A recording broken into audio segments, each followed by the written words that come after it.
వర్షాకాలంలో పాములు బయటకు రావడం సర్వసాధారణం. వర్షపు చుక్కలు భూమిపై పడగానే భూమి లోపల దాగి ఉన్న అనేక జీవులు బయటకు వస్తాయి. వర్షం పడగానే ఎక్కువగా పాములను మనం చూస్తూ ఉంటాం. పొలాలు, పశువుల షెడ్స్, రోడ్లు, వీధులతో సహా కొన్నిసార్లు ఇళ్లలో పాములు ఉండటం చూసి ప్రజలు భయపడతారు. తెలియకుండా వాటిపై అడుగు వేస్తే అవి కాటేస్తాయి.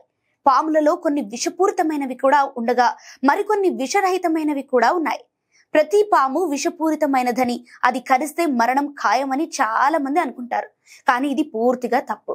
భారతదేశంలో కనిపించే దాదాపు 80% పాములకు విషం ఉండదు. అవి మానవులకు పెద్దగా హాని కలిగించవు. పర్యావరణాన్ని కాపాడటంలో అవి ముఖ్య పాత్ర పోషిస్తాయి. ఈ పాములు చాలా వరకు ఎలుకలు, కీటకాలు, పంటలకు హాని కలిగించి ఇతర జీవులను తింటాయి. తద్వారా రైతు దిగుబడి పెరుగుతుంది. పాములను చంపటం వల్ల జీవ వైవిధ్యానికి హాని జరగటమే కాకుండా అనుకోకుండా ఇబ్బందుల్లో పడవచ్చు. చెకెడ్ కీల్బ్యాక్ అంటే నీటి పాము. ఈ పాము చెరువులు, కాలువలు, పొలాల దగ్గర కనిపిస్తుంది. ఇది ఆకుపచ్చ రంగులో ఉంటుంది. దానిపై ఒంటిపై చారాలుంటాయి. ఇది నీటిలో చేపలను వేటాడి తింటూ మానవులకు దూరంగా ఉంటుంది. ఇక ఎలుక పాము, దీన్ని థమాన్ అంటారు. భారతదేశంలోనే అతి పొడవైన విషం లేని పాము ఇది. పొలాల్లో కనిపించే ఎలుకలకు ఇది అతిపెద్ద శత్రువు అని చెప్పొచ్చు. ఇది చాలా వేగంగా పాకుతుంది, కానీ హాని కలిగించదు. ఇక శాండ్ బోవా, ఇది 2 తలల పాము. దీని తల, తోక ఒకేలా కనిపిస్తాయి. అందుకే ప్రజలు గందరగోళానికి గురవుతారు. దీనిని 2 తలల పాము అని కూడా అంటారు. ఇది భూగర్భంలో నివసించే పూర్తిగా సురక్షితమైన పాము. ఇకపోతే పిల్లి పాము. ఇది స్వల్పంగా విషపూరితమైనది, కానీ మానవులకు ప్రాణాంతకం మాత్రం కాదు. ఇది సాధారణంగా రాత్రిపూట చురుకుగా ఉంటుంది.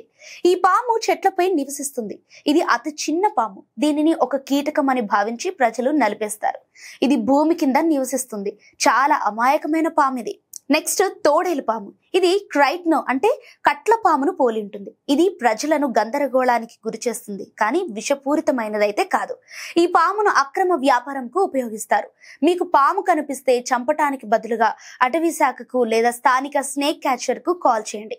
భారతదేశ వన్యప్రాణి చట్టం 1972 ప్రకారం పాములను చంపటం చట్టవిరుద్ధం. ప్రతి పాము ప్రాణాంతకం కాదని మీ చుట్టూ ఉన్న వీలైనంత ఎక్కువ మందికి చెప్పండి.